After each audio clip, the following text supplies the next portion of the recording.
how to fix Steam Captcha error. So let's get started.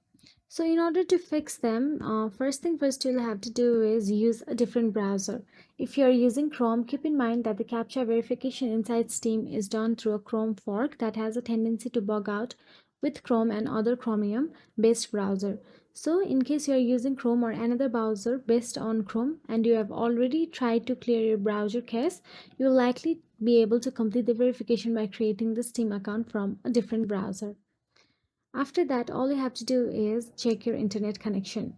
Ensure you have a stable and secure internet connection. Fluctuating connections can sometimes cause CAPTCHA issues as well. After that, if your IP address has been flagged or your account has issues, you might encounter CAPTCHA errors. Ensure your account is in good standing and contact Steam support if necessary.